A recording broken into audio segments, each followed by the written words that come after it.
भाई after leaving job this is my first trip जो मैं आज जा रहा हूँ सुबह ही उठ के 5 बजे, क्योंकि एक बिजनेस ट्रिप है जिसमें किसी एक कंपनी, पेस्टिसाइड कंपनी है, उसका प्रोडक्ट लॉन्च हो रहा है, वहाँ पे जाना है और लोकेशन है नैनीताल।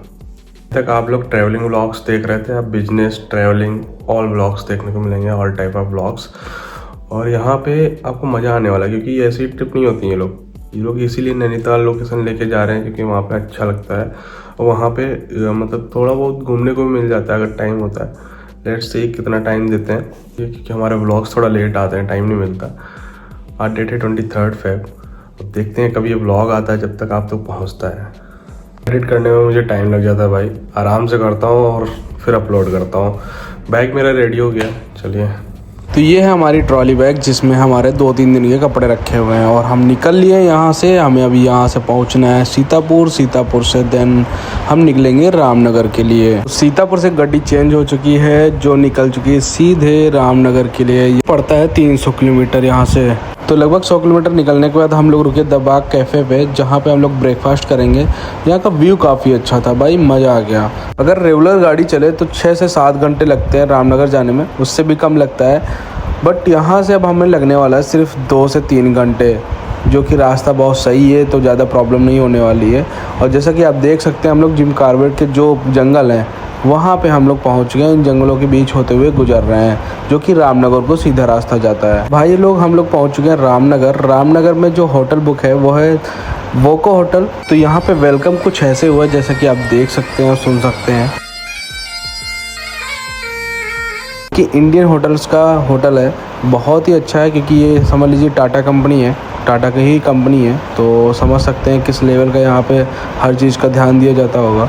तो हम लोगों ने रूम ले लिया है, यहाँ पे अलॉट हो चुका है। अब हम लोग जा रहे हैं चेक इन करने के लिए, जैसा कि आप देख सकते हैं। ये आपको रूम का भी टूर करा देते हैं, कैसा है रूम आप भी देखिए। और नेक्स्ट टाइम अगर आ रहे हैं तो आप भी बुक कर सकते हैं, बहुत ही अच्छा रहता है। क्योंकि यहाँ पे जो है फ्लोर 2 ही हैं और बहुत सेपरेट रूम बने हुए हैं, काफ़ी ज़्यादा मतलब कि स्पेसियस हैं और आसपास का एरिया भी काफ़ी स्पेसियस है। और हरी भरी जो है मतलब कि यहाँ की बागवानी है जिसके बीच में बना हुआ है, तो काफ़ी अच्छा लगता है आपको। फाइनली हम लोग पहुंच चुके हैं रामनगर। नैनीताल यहाँ से कुछ ही दूर है। हम लोग वहाँ स्टे ना करके रामनगर में स्टे कर रहे हैं क्योंकि यहाँ पे व्यू होटल्स बहुत अच्छे हैं, जो कि इन लोगों ने ऑलरेडी बुक कर रखा था। और आपको नज़ारा तो दिखाएंगे, व्यू दिखाएंगे। इस होटल का नाम जो है वो वोको होटल्स है, जो कि इंडियन होटल्स कंपनी का होटल है, मतलब जो कि टाटा का कंपनी है। तो आप समझ सकते हैं किस लेवल का यहाँ पे जो फैसिलिटीज़ होंगी और यहाँ की सर्विस होगी। एक नंबर भाई, बहुत अच्छा है। अभी हम चल रहे हैं लंच करने के लिए क्योंकि अभी जस्ट पहुँचे, 2 बज चुका है। और लंच करने के बाद आएंगे, थोड़ा आराम करेंगे फिर। तो भाई हम आ गए लंच करने। यहाँ पे एक से बढ़ के एक व्यंजन है, बहुत ही अच्छी अच्छी डिशेस, कप केक से लेके आइसक्रीम, रसगुल्ले। हमने भी ट्राई करना स्टार्ट किया। उसके साथ साथ रसगुल्ले के साथ आइसक्रीम, मतलब कि गरम गरम रसगुल्ले और ठंडी ठंडी आइसक्रीम का जो मिक्सर टेस्ट है ना, एक नंबर है। आप भी अगर कभी जाएं तो ट्राई करें।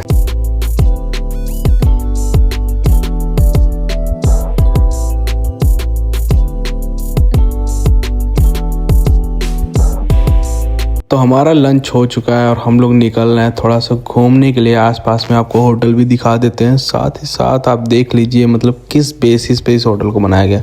ये होटल इन द सेंस बहुत सारे रूम्स के पर्पज से नहीं बनाया गया, इसको एक अलग टाइप से दिया गया नेचर के बीच में रहने के लिए। जैसे कि आप देख सकते हैं बहुत सारा स्पेस छोड़ा है और ग्रीनरी तो भाई भरी हुई है। फिर बीच बीच में अपना रूम वगैरह बने हुए हैं जहाँ पे हम लोगों को स्टे के लिए दिया गया है।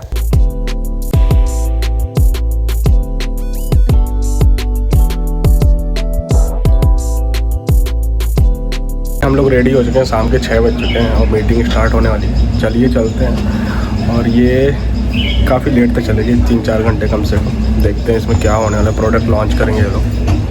यस, चलो फिर चलते हैं। फिर काहे इतना देर कर रहे हो? क्या यार, कपड़े सही हैं कि नहीं सही हैं, उतनी देर से टाइम लगा रहे हो। जो प्रोडक्ट लॉन्च होने वाला है उसका नाम है ट्रैक्टो। यहाँ पे अब सबका वेट हो रहा है, उसके साथ साथ चाय नाश्ता वगैरह भी स्टार्ट हो चुका है। और ऐसे बहुत बढ़िया गैदरिंग होती है डिस्ट्रीब्यूटर्स की। ये पूरे यूपी के डिस्ट्रीब्यूटर्स हैं जो काम करते हैं एफएमसी का। चाय के साथ कोई धोखाधड़ी नहीं, लॉयल्टी है चाय के साथ, और वो हम निभा रहे हैं यहाँ पर भी। चाय पीने जा रहे हैं, चाय। स्टार्टिंग जो होगी वो दीप प्रज्वलन के साथ होगी, जैसा कि आप देख सकते हैं।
स्केल अप करेंगे।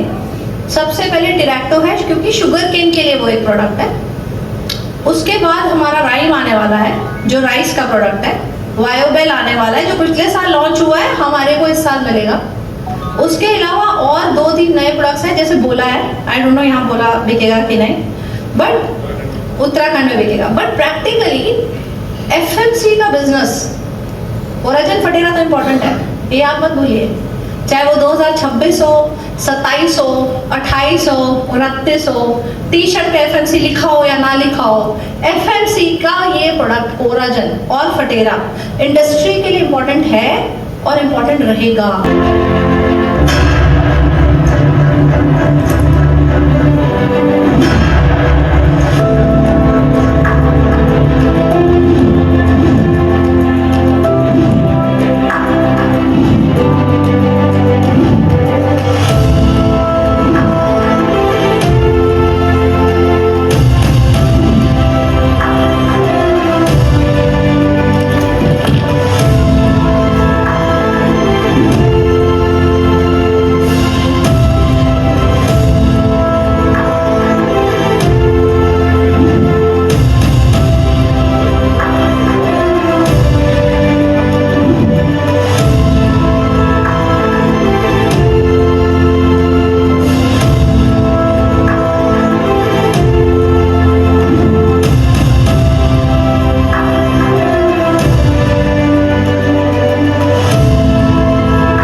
महाराष्ट्र और कर्नाटक 3 ऐसे राज्य हैं जहां पर गन्ने की बड़े एकरेजेस में खेती की जाती है।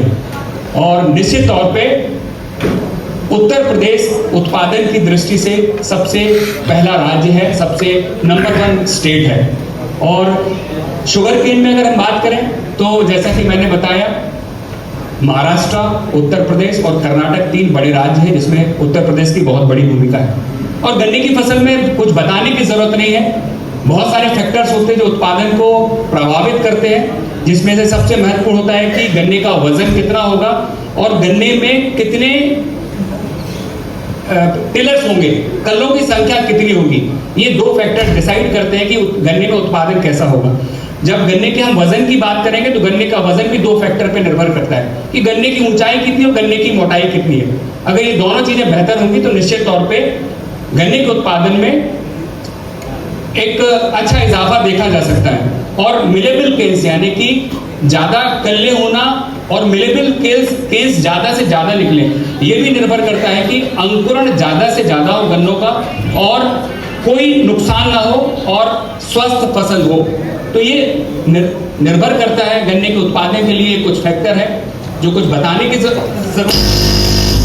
और गन्ने की फसल में अगर देखा जाए तो शुरुआत से लेके आखिर तक पहले 150 दिन बहुत महत्वपूर्ण होते हैं। और गन्ने की फसल में early shoot borer, top borer, ये तो मुख्य इंसेक्ट हैं ही जो नुकसान पहुंचाते हैं। और सबसे महत्वपूर्ण है जो कुछ इंसेक्ट हैं जो छूट जाते हैं। अगर हम बात करें प्लांटिंग के दौरान ही व्हाइट ग्रब की समस्या काफी देखी जाती है। जहां पर हल्की जमीन है, जहां पर इरिगेशन की फैसिलिटी नहीं है, जहां पर हल्की जमीन है वहां पर, जहां रेतीली जमीन है वहां पर व्हाइट ग्रब की और टर्माइट यानी दीमक की समस्या होती है। तो गन्ने की फसल में मुख्य तौर पे termite, white grub, early shoot borer और टॉप बोरर, ये वो कीड़े हैं जो गन्ने की फसल के उत्पादन को प्रभावित करते हैं। और पहले 150 दिन बहुत ज्यादा जरूरी होते हैं गन्ने को सुरक्षा देने के लिए। तो किसानों के नजरिए से बहुत ज्यादा जरूरी है कि हम किसानों के गन्ने की फसल को पहले 150 दिन सुरक्षित रखा जाए। ये इंसेक्ट पेस्ट है टर्माइट। पहले दिन से जब सेट का प्लांटेशन होता है, पहले दिन से ही गन्ने की फसल में उसके सेट को नुकसान पहुंचाना प्रारंभ करता है। और व्हाइट ग्रब का वैसे मुख्य अटैक जो है जून, जुलाई, अगस्त के समय देखा जाता है, लेकिन व्हाइट ग्रब भी आजकल लगभग सभी फसलों में इसका नुकसान देखा जाता रहा है। और इसके अलावा अर्ली शूट बोरर और टॉप बोरर वैसे भी उत्तर प्रदेश हो, चाहे महाराष्ट्र हो, चाहे कर्नाटका हो, ये वो पेस्ट है जो लगातार गन्ने की फसल में बने हुए हैं। और इस पेस्ट से, इंसेक्ट से निजात पाने के लिए किसान जो है बहुत सारे उत्पादों का इस्तेमाल करता है। और इसमें कोई दो राय नहीं है कि कोराजन उसमें से एक ऐसा उत्पाद है जो अभी तक किसानों के लिए एक संपूर्ण समाधान के रूप में उपलब्ध रहा है।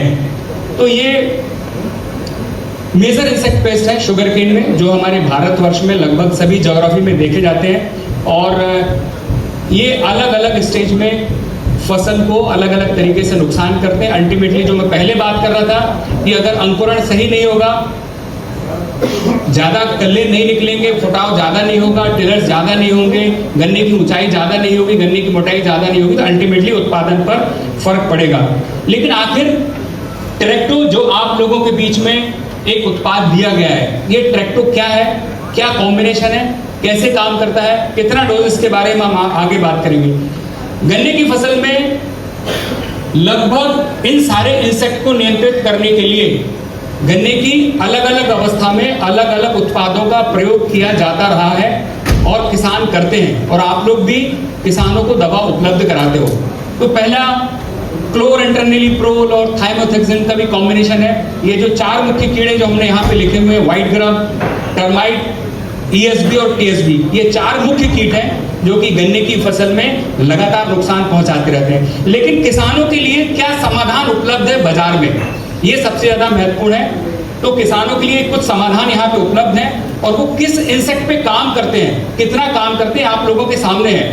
पहला तो है क्लोरेंट्रेनिलीप्रोल प्लस थाइमोथेक्सिन, ये व्हाइट ग्रब पे काम नहीं करता है। तो किसानों के लिए जो 4 इंसेक्ट थे, एक इंसेक्ट कंट्रोल नहीं होता है, इमिडाक्लोप्रिड, फिप्रोनिल, ये भी कॉम्बिनेशन है। ये व्हाइट ग्रब टर्माइट को कंट्रोल कर रहा है, लेकिन ESB TSB को कंट्रोल नहीं करता। क्लोथियानिडिन ये भी एक उत्पाद है जो पिछले कुछ वर्षों में इसका चलन बढ़ा है, क्योंकि इसकी समस्या भी किसानों के लिए व्हाइट ग्रप्टी और टर्माइट की बनी हुई है। अगर आपके मार्केट में फिप्रोनिल, क्लोथियानिडिन का चलन बढ़ा है, मतलब ये इंसेक्ट पेस्ट मार्केट में है, किसानों की फसल में नुकसान पहुंचा रहे हैं। तो ये भी लेकिन सिर्फ व्हाइट ग्रब और टर्माइट पे काम करता है, ESB, TSB पे काम नहीं करता।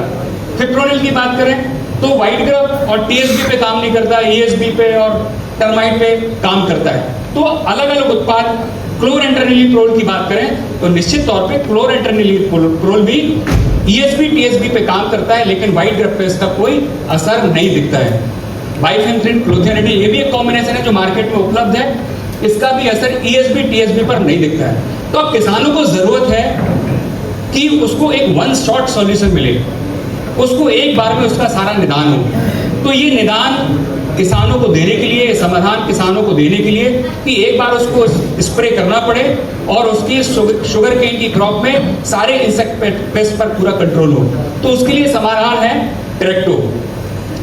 ट्रैक्टो क्या है इसके बारे में हम बात करेंगे। ट्रैक्टो एक कॉम्बिनेशन है क्लोरेंट्रेनिलीप्रोल और क्लोथियानिडिन का, एक कह सकते हैं बहुत स्ट्रॉन्ग कॉम्बिनेशन है, बड़ा डेडली कॉम्बिनेशन है। क्यों? क्योंकि शुगर केन में जो भी इंसेक्ट पेस्ट डैमेज करते हैं, ये कॉम्बिनेशन सारे इंसेक्ट पेस्ट को, चाहे व्हाइट ग्रब हो, चाहे टर्माइट हो, चाहे अर्ली शूट बोरर हो, चाहे टॉप शूट बोरर हो, उसको बेहतरीन तरीके से कंट्रोल करता है और पहले दिन से।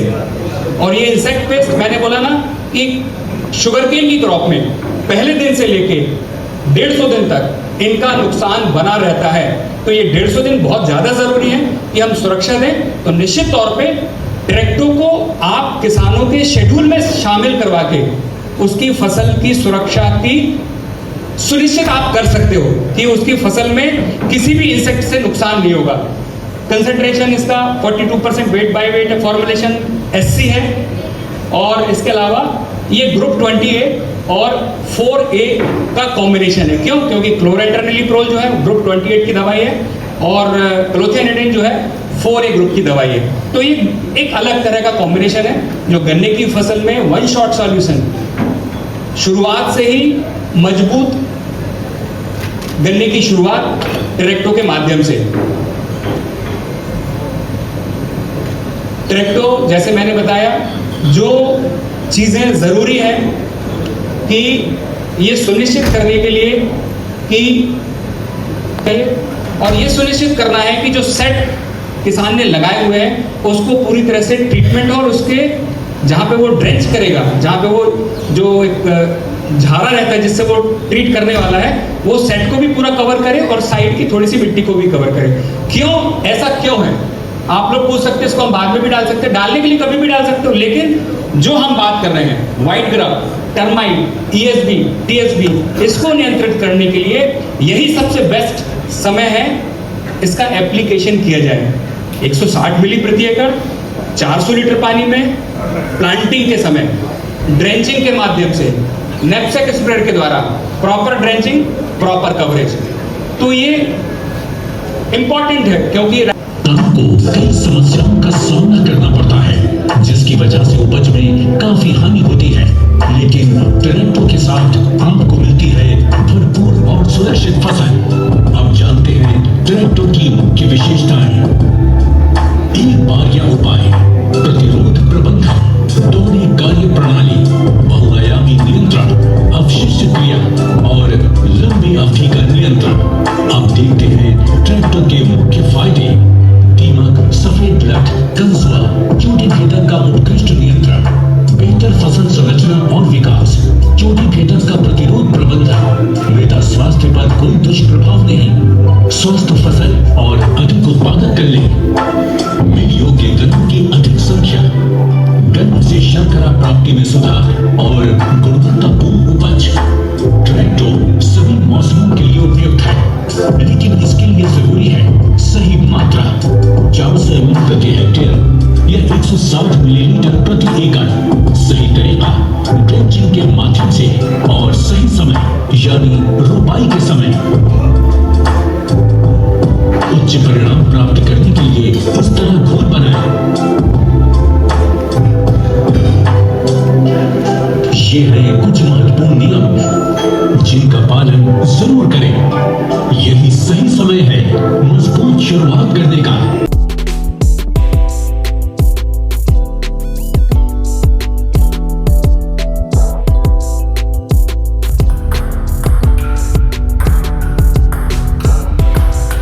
फाइनली सब कुछ ओवर हो चुका है, मीटिंग्स वगैरह डन, प्रोडक्ट लॉन्च डन, अब हो गया डिनर भी डन और अब हो गया टाइम सोने का। रात के 10 बज चुके हैं। सो दिस इज़ ओवर है और देखते हैं कल कैसा दिन रहता है, क्योंकि कल यहाँ से तुरंत ही निकलना भी होगा। शायद ब्रेकफास्ट के बाद देखते हैं, कोई प्लान बनता है तो बनता है, अदरवाइज़ यहाँ से नैनीताल 70 किलोमीटर है। अगर टाइम होगा तो जाएंगे, अदरवाइज रिटर्न हो जाएंगे यहीं से।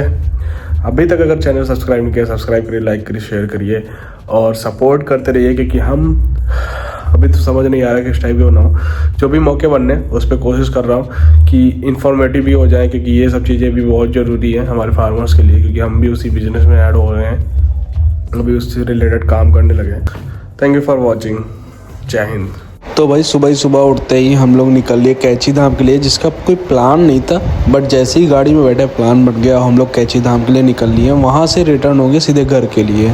तो अभी हम लोग रास्ते में, क्योंकि यहाँ से बहुत रश रहता है। कैची धाम जानते ही हो, पहाड़ी इलाका है। कैची धाम में बहुत ही तेज़ी से कंस्ट्रक्शन का काम चल रहा है, डेवलपमेंट बहुत तेज़ी से हो रहे हैं। जब भी जाओ कुछ ना कुछ चेंज मिलता ही है। जैसे कि आप देख सकते हैं मार्केट कितना डेवलप हो चुकी है। अब तो मंदिर के जस्ट 100 मीटर की दूरी पे ही पार्किंग की सुविधा हो चुकी है, जहां पर आप पार्क करिए अपनी कार और सीधे वहीं से दर्शन के लिए जा सकते हैं।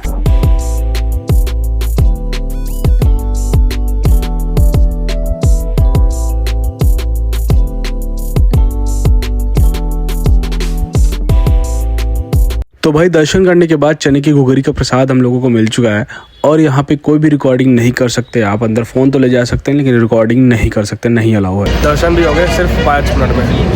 आज ट्यूसडे था, फिर भी इतनी भीड़ थी, 5 मिनट में दर्शन हो गया भाई साहब। तो अभी हम लोग निकलने घर के लिए। अभी तक चैनल को सब्सक्राइब नहीं किया, सब्सक्राइब करिए, लाइक करिए, शेयर करिए।